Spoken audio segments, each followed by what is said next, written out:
So, hello, Anna. Hello, everyone Hello. listening. Hello.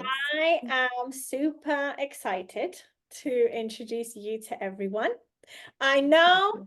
a lot of people already know you. You're quite well known. But for anyone who Thank you. doesn't, I'm so excited to introduce you. I'm so excited to be doing this with you today. I'm obsessed with you. I adore you, and I'm so excited you're here. Thank you.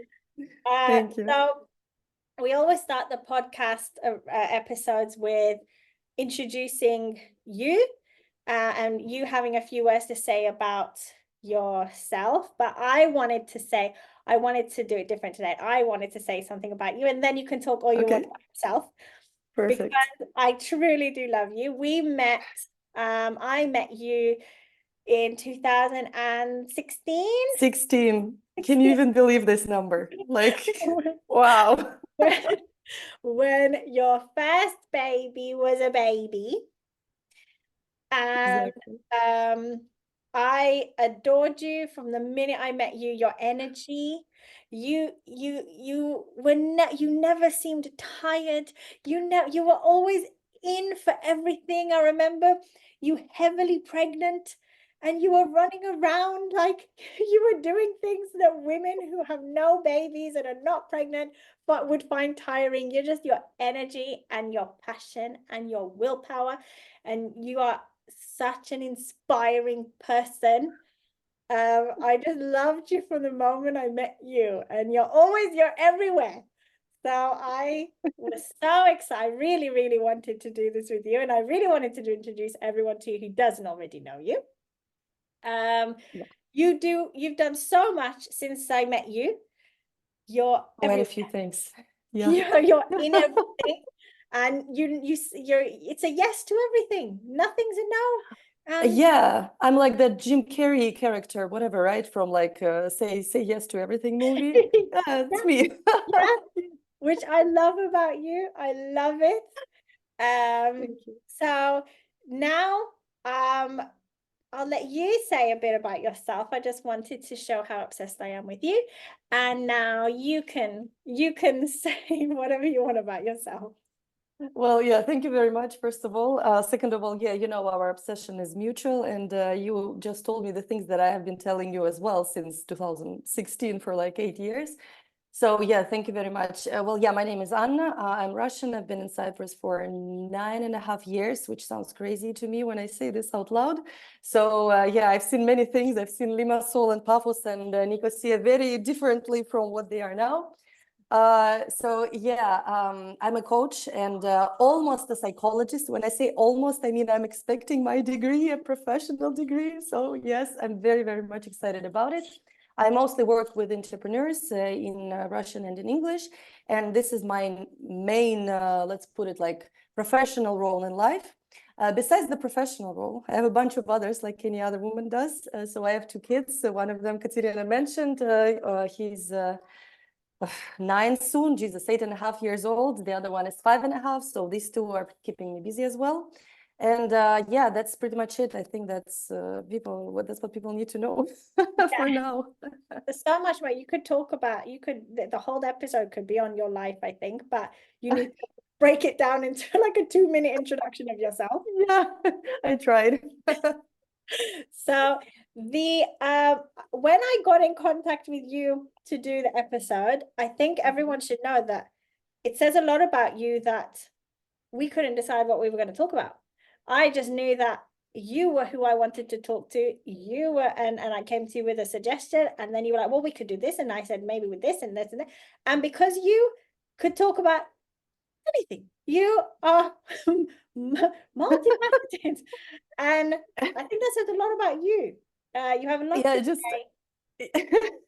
yeah, I just want to make a little clarification for people because like when you talk about someone and you say, oh, they're like about everything, like the people who don't know me, they might be confused. They're like, what the heck? What does it even mean?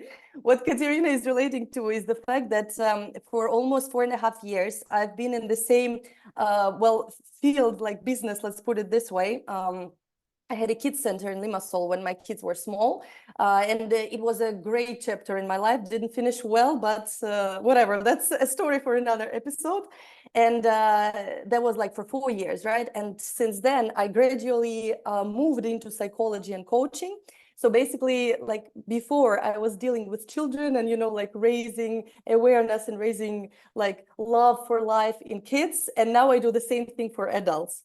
So yeah, it was hard to choose. I mean, we can just go with the flow, I guess. And like, We're if we going talk with the about kids, flow. good. We're going with the Good. flow. I'm going to pick your brains. Yeah. I'm going to take full advantage of this episode, personally for myself.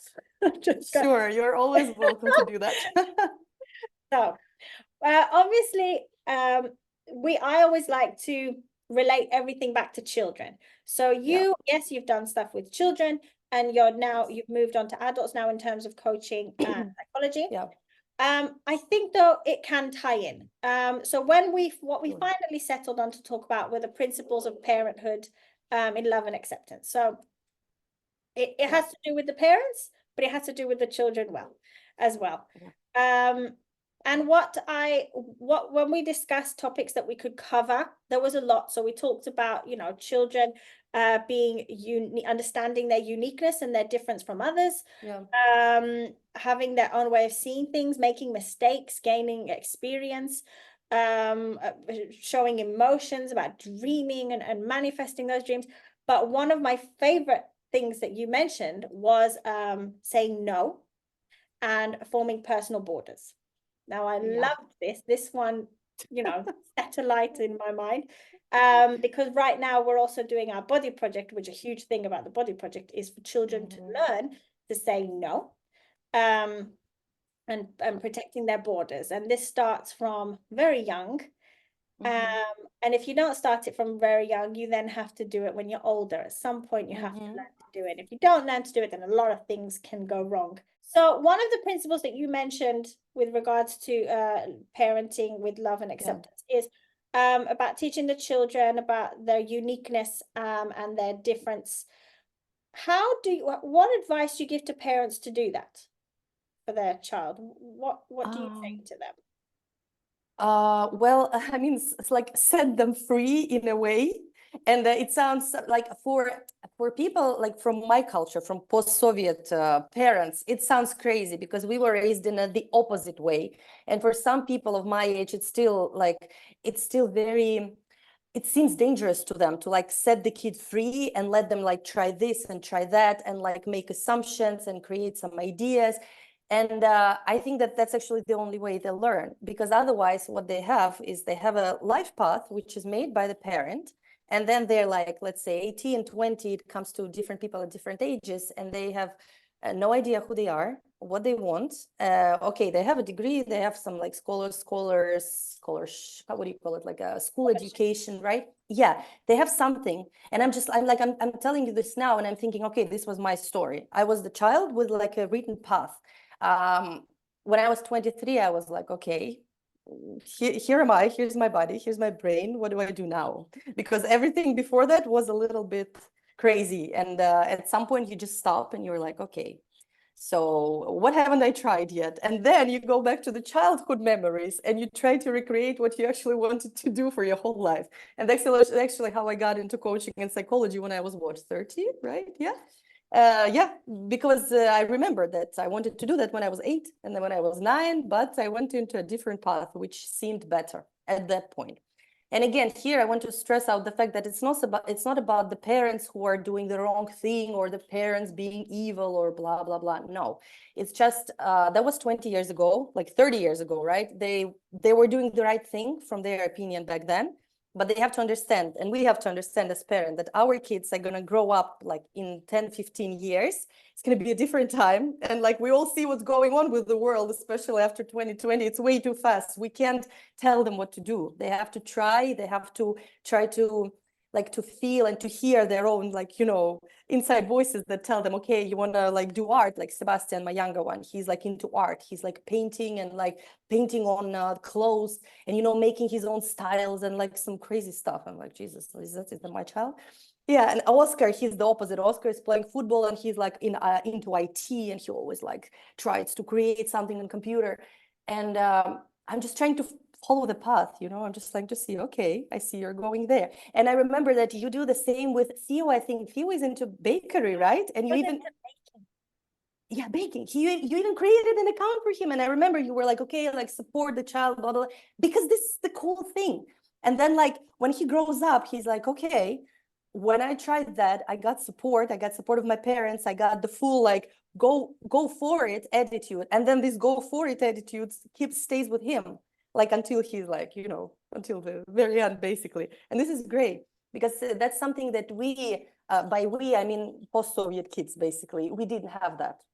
It's not a good fact or a bad fact. In fact, it's just a fact. We didn't have that. So I think yeah, so now we're it's something that parents, I feel, do, as you said, not because they're bad parents, but because they think that no, they're doing, they think yes, they're trying to of help course. their child. You know, when my father was a doctor and people assumed I was going to become a doctor, and that was no way I was going to become a doctor. No chance in hell. But when I was growing up, people would say to me, are you going to follow your dad's footsteps? Are you going to follow your dad's footsteps? And when I said no, they said, but why? But why? And it was like a big deal. Um, but I think it's just because they feel that you're going to be secure, uh, following Right. a certain path. And you'll often hear people, they'll say, what are you going to be when you grow up? Are you going to be a doctor? Are you going to be a lawyer? Are you and they make this list of professions that they think are good. And they're Mhm. very standard ones. And there's a very fixed list that I always hear people offer up as Still, suggestions. right? Yeah, yeah. But Even in it's our just, times, come on, guys. Like we can plan for 3 months in advance. Come on. but my question is, what do you do with the child who doesn't know, doesn't have any passion, or doesn't have that drive to do one thing? Or how do you help that child? Because, you know, there's some children who they have, you know, like my Theo, for example, he likes Yeah. baking. And for some reason, he likes, nobody's a baker. I have no idea where he got Hmm. that from, but he likes baking. And that's amazing. And he's very passionate about it. Your son, he's artistic. What about that child, though, that, you know, you say, what do you like? What do you want to do? And they say, I don't know. Well, Watch how do you help cartoons. that That's what child? that's what kids now say now. Watch cartoons. Well, with Oscar, for example, my older one, it wasn't that easy actually. So Sebastian, yeah, he's like very straightforward. He's the second child, you know, like all this, right? All these jokes from the internet. But with Oscar, no, with Oscar, he has tried a lot of things. So for instance, like let's say 3 years ago, he said, okay, I want to try. There was a sport that he made, I don't even remember anymore. He tried it, he tried himself in that. Like 5 months after, he's like, okay, it's a no. And what some parents would do and what my parents would do, for example, they would like say no, like pursue the idea, just go and go and go and go. But when he says no, like I don't feel like it's my thing, I want to try something else, I don't stick my idea like into his throat, you know, and tell him like do this. I give him a choice to like to take some time and think about the first thing he was doing. And I explained to him that, okay, listen, like, look, you were like at some point, right? You were doing one thing. Now you're getting better. Maybe you want to keep trying, right? But if he says at the same time, I want to try something else, I find a way to give him this option. I don't say, no, let's just keep trying that thing that you don't want, like only that. I give him a choice. I think, look, my Nico went through this phase of, you'd say, what do you want to do when you're growing? He's 11 now. So it was, you know, Mm-hmm. what do you think, what would you like to do? What do you think you'd like to do when you grow up? And he didn't have an answer. And I Mm-hmm. think one of the worst things we can do as parents is put so much pressure on our children to say, what do you mean you don't know? You don't know? What do you think? What? Oh And yeah. they feel this pressure as opposed to, that's okay. That's okay. Mm-hmm. You'll figure it out, you know? And I think that, as you said it right at the beginning, to give them that freedom, to feel that freedom of, Yeah. it's okay, I'll figure it out. It's okay. It's going to be okay. Yeah. Yeah. And this is the idea. That's the, you know, the mom's inner voice or dad's inner voice that will stay with them, like when they're adults as well. And this voice has to be supportive because again, that's why adults go to coaches and psychologists because we don't have this voice. We have a different voice telling us what to do, like criticizing and giving us guilt and whatever other like not pleasant feelings, you know. So it's good to try it otherwise. I wanted to talk about you. The next thing you mentioned was they're making their own mistakes. Oh yeah. Now, I'm not Mhm. going to lie, I'm really bad at this. As a parent, Show me a parent who is good at this, like you know, from the bottom of our hearts. It's very hard because it's like yeah. anyway, sorry I interrupted you. No. It's the idea of you know it's going to go wrong and you know this isn't going to end well and you have to let them do it. You have to let them trip and fall Yes. flat on their face. And for me, it's very difficult because I'm a very overprotective mom, very. Yes. And it's so what advice do you have for for for parents Uh, like that? have a glass of wine. Just like this is a kind of like idea, like a paradigm in our head. Paradigm, what's the right word for that? That it's just I mean, we think we can't like make them make mistakes, and like we have this idea, like okay, I have to like do this for him. But then, how about you try and think the opposite thing at least for a day? Okay, how about I like chill, you know, sit on the couch and like watch him do some crazy stuff. You know, actually, I'm pretty sure you're still doing this at your schools and all of them. I was actually trying to count how many schools you have now. I was like, Jesus, oh, I'm so confused. But anyway, I remember that you did this for sure when Oscar and Sebastian were over. It's you were encouraging the parents to get involved because school kind of like the modern schools, like a school like yours and school that my kids go to in Nicosia now, they teach them to make their own mistakes, to follow the circumstances, you know, like there is something you do and you have to see what's going to happen after that, a good thing or a bad thing. So these are kind of like how should I call it, Katerina? Like ways of thinking that develop this way. They have to know because the mom or dad, we won't be there for them all the time, right? Like when they fall or whatever, like they have to know, okay, if I fall, I have to do either this or this, and then like this or this will happen. So I remember that you were encouraging the parent in this, and like you were telling us that okay, you have to help them like grow and develop like the way they have to themselves. And our school is doing the same thing now, and I think it's very healthy. And like when the school is trying to do that and the parents are doing the opposite thing, for example, now this is a little bit confusing for the children, I think. But yeah, our school now in Nicosia, even though it's like it's not a private, it's not a school as experience was when we were there. Jesus, there's no second experience in anywhere, of course, in Nicosia included. But I think they're doing fine. Like I would call them like a healthy, you know, a healthy relationship, a healthy parenthood kind of like you know, environment. Yeah. So When they're little, it's really, I always say to people when it comes to younger ages, I am your person. I can tell you anything. But then yes. the kids that I have now, my 10 and 11-year-old, I don't know how to parent them. I don't know. I do. So when Well, they're 5 and they're trying to tie their shoelace and you know they're doing it wrong, yeah, you let them try and you say, shall I yeah. help you? No, I can do it. Okay, you do that. You make that mistake, that's fine. And you keep practicing and you'll be fine. So it's very lovely way to teach them to make mistakes and it's fine. When they're 10 and 11 and their mistakes start to get, a little bit dangerous, like Mm-hmm. I caught my 11-year-old talking online to somebody he didn't know. Now that's a Yeah. mistake I'm not going to let him make. So Mm-hmm.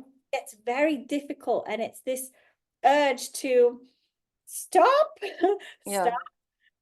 don't make that mistake. So I think it's about obviously the balance of when you Yeah. have to intervene and when you feel it's okay to let them fall Yeah. on their face.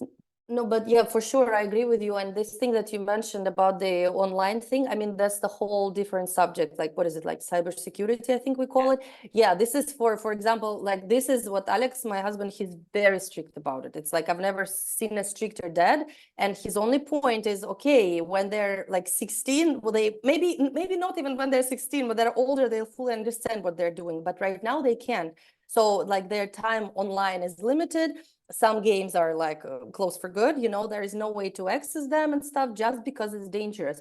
And we don't only like cross them out, so basically no without an explanation. We don't do that because I'm telling him, okay, they will find a way, they will see some classmates, and like it's best when the parent can find time and the right words to talk about it and answer all the questions. And I know like I'm a mom myself, it's sometimes it's very hard because we are tired and the kids get pushy and they like, and it's the end of the day and you have so much in your head and it's them with their questions.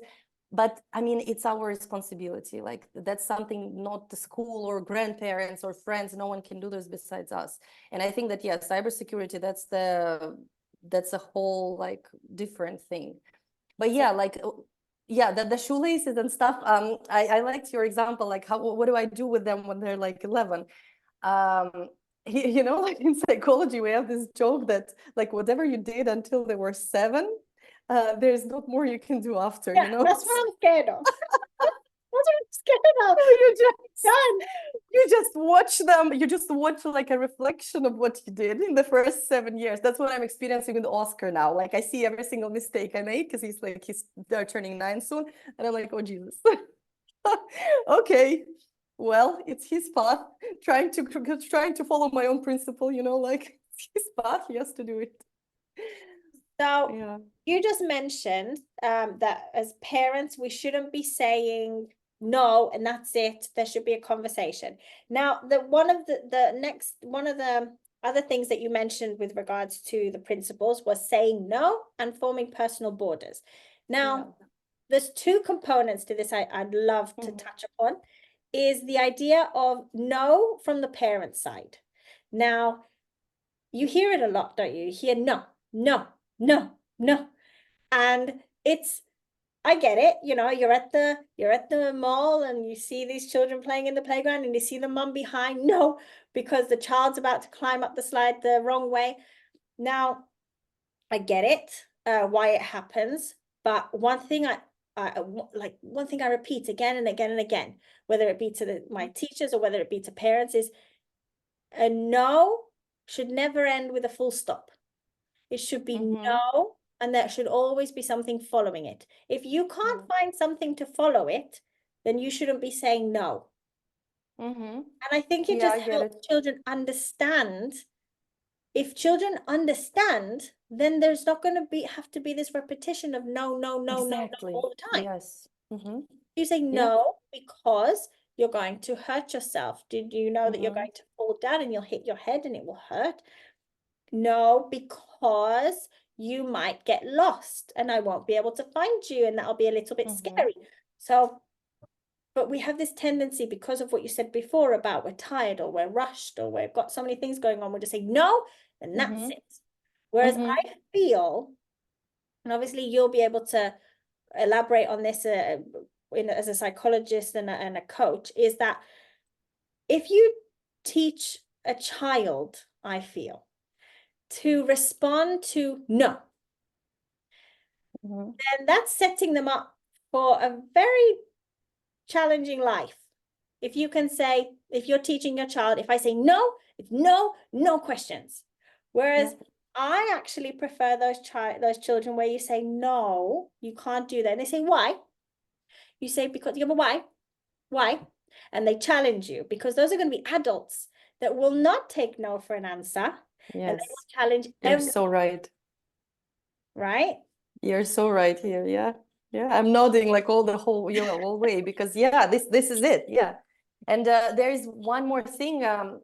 It's like a deeper level, but it's also, I think it's important for parents to understand, like, okay, simple example, a child can be 5 or can be 10 and they want something like a Lego for €1,000, right? Like a typical example nowadays. And then you have to say no, because like, I mean, I don't just, you know, like I don't just go and like throw out €100, €1,000 for something you're going to play with 5 seconds, right? But then like when we say no, like I'm not buying this, what does the child hear behind this? Okay, so what I want is not important, is not a priority, something unneeded. I shouldn't be even talking about it. And these are all the ideas that are going on, and like all this like mental mess in a little head. And this mess usually stays with them. And then whenever they're older and like they have the dreams, you know, and manifestations, whatever. Maybe we'll talk about it later if we have time. They don't follow them, they don't feel them, because they have this inner voice telling them, no, what you want something? No, you don't. No, you don't. And the idea is, it's okay to say no to, for example, expensive toys that kids don't need, but doing it in a specific way. So, for example, we can say no, but again, we explain, right? So, because, for example, we just got you a toy a week ago, and you didn't really play with it. If you want, I will find time. We will find time. We will sit with you together and play with this toy. So the change, like what changes in these two situations? In the first situation, the kid hears the fact that what he wants is not important. And in the other situation, he actually hears the mom's support. So mom is like saying, for example, yeah, I really like this toy is really nice. It's like, yeah, I would love you to have it. And for example, like I will try to do my best to like we'll find a way, we'll find money, blah, blah, blah, and we will buy it later. So the kid hears that, okay, he was heard, he's like what he wants is respected, let's put it this way. And then I don't know if this example was visual in any way, tell me please, but I think I was trying to get the difference. And then this child doesn't grow into like a sad human, you know what I mean? With no desires and with no belief in himself, and that what he or she wants matters, you know? And this is very important. And as a mom, I understand, like, I'm not ideal. I say no, like, especially Sebastian is like, it's a crazy child, you know? So it's like, I get like knocked off, like, I don't know, 20 hours a day out of 24. But when I have like at least the tiny bits of, you know, inner resource left, I'm trying to talk to him in this way, because it's important, because I know that like he's going to suffer later if I don't do that now. So one thing that we mentioned when we talked about the principles of parenthood was Yeah. being able to say no. Oh, And okay. Yeah. So in personal general. boundaries. So in general, Mm-hmm. for you to be able to say no, I don't like Mm-hmm. that. Yeah. I don't want that. Now, Mm-hmm. I know that's a really important thing, and I think it's a very important thing for somebody to be able Mm-hmm. to say. And I know that, and it's one thing that one thing that I always say is I'm not a fan of sharing is caring. Mm-hmm. And the reason I'm not a fan of sharing is caring is because I think if we teach a child, you know, that if somebody comes and wants their toy and they say no, but you say, well, no, you've got to share, and you make them, you take it and you Mm-hmm. ignore their no, then you're teaching them that their no actually means nothing. Exactly. Whereas they're allowed to say no, I'm actually not done. No, it's mine, or no, it's my space. And they're Mm-hmm. allowed to say it, because if we teach children that their no means nothing, then they're going to grow up feeling that they can't say no. And I'm actually that person in life now as an adult. I don't know what my parents did when I was growing. I don't know what they used to say to me. But as an adult, I can't say no to anyone. I'll say yes, even if it means I'm gonna die. Yeah, even if it hurts your Oh, interest. Yeah, I know what you mean very well. I will Mm-hmm. say yes. I Yeah. can't say no. And if I do say no, it bothers me. And I think we need to teach children that it's okay to say no. Yeah, and it's okay because basically we're saying it's okay to be you. It's okay that you have your special toy and you don't have to give it to some basically random child in a playground. It doesn't mean we can't share. Like when you're done, you can like if you're okay with that, you can share. And it doesn't make the child look any bad or the parent, because the parents is another story. Because on the playgrounds, for example, the parents try to feel bad themselves, like, oh, if my child doesn't share, you know, it means I'm a bad mom or something, and someone is going to say something and blah blah blah. And again, coming back to the parent, it's always, well, not always, often in our head. I think it's just enough to teach a child to be able to say, Yeah. no, I don't like it. And for them to say, I don't like it is enough. Like Yeah. I've always taught my boys that no, I don't like it, or no, stop is like magic words. And if somebody says, no, stop, everything stops, everything. And I think Right. it's very important.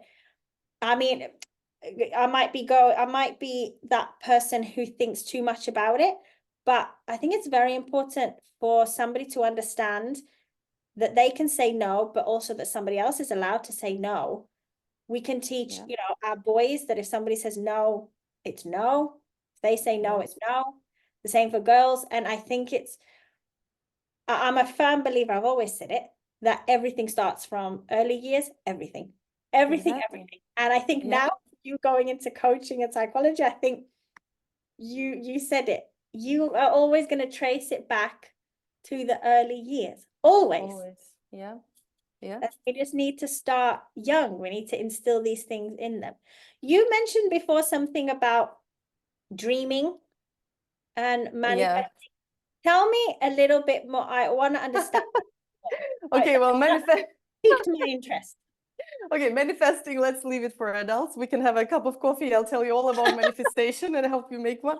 But about dreaming, dreams, yeah, it actually, in a way, it traces back to the subject that we were discussing in the beginning about jobs and stuff. And you said like, oh, I know those parents who say, like, who ask question, do you want to be a doctor, a lawyer, or like someone else, right? So the kids, like kids, they are born to dream, basically. They are born to have dreams, to have ideas, to like make creations in their own heads. And what happens often is when the parents are like, again, tired or busy or whatever, the child comes up with like, that's what Sebastian does again. Sorry, I give a lot of examples of my own kids today, but I think it's best because it's like vivid, right? So he comes back with these like big pieces of paper and he like writes, I don't know, like aircraft, some kind of crazy rockets and like some stuff that I would never color it. Like I would never know what to do with it. So he comes up with it and he tells us stories about how he's going to like some different planet and like different country and he's traveling and whatever. And so what I have two options here. I have an option to like ask him more and give him the idea that like basically anything is possible. And if he wants to, he has to do certain steps in life, right? He has to go have, I don't know, like good health and a lot of money and a business or whatever that would make sure he can go abroad and create this life. Or I can say, oh, okay, well, okay, this is just forget about it. Go do your homework. I mean, what are you talking about? Go do your maths and all this.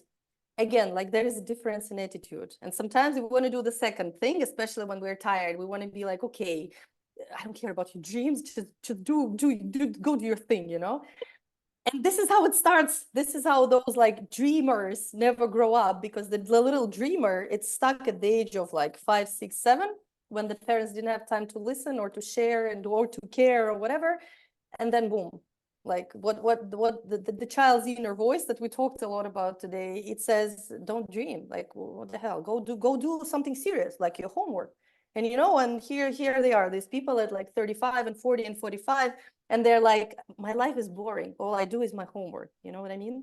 And this is actually very sad because this is one of the major topics in coaching that I work with entrepreneurs because they want to, and people, I mean, people working for companies as well. It actually doesn't matter.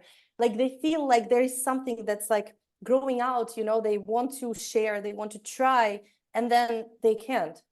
They're just like, they just keep doing the same old thing day by day because there is no like inner support that would give them the like the gasoline I want to try, I want to call it to actually try and like to boost the potential and to try and do it. And this is very sad. So I think that if we don't want that for our kids, and we surely don't want that, yeah, we need to encourage them to dream and to dream bigger and bigger than dream that we dream and that we used to dream when we were kids. That's what I think. That's the main. Okay, my last sentence. I talk too much. My yeah, my general idea, you know, is like every next generation, basically, what is the main idea is to overgrow the one before, you know, like overgrow in a way, like what's the word, Katerina? Can you help me? Like be better, you know, be more like, yeah, be more effective, more whatever. And so, yeah, and like we can help them do that. Yeah. Yeah. No, I love everything about everything you said. Likewise. I agree with everything. And I think we covered a lot and I I appreciate everything you said and yeah, and I wanted you the changes book that you did not the first time, but it's the one. Yeah, I have the green one. Great. The Changes book. I wanted to tell you now while I have you here, it actually is amazing. It's my favorite one so Thank you. far. Thank Like you. every page, it's like a reminder. So if you're having a day where you just feel like, oh, I can't do it, and then you just open up the next page without even thinking, and it'll say something on it that'll just kind of boost Right. that inner voice that we talk about. Yes. Yes. And hopefully, we're going to be raising a generation where the inner voice is a good voice, and it's one that pumps them up and it brings them Supportive one. a Yes. supportive inner voice. Yeah. So Yeah. yeah, I wanted to take this opportunity to say thank you for that book. I know Thank you.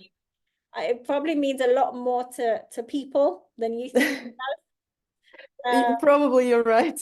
Yeah, Thank you. but it's amazing. You are a true inspiration.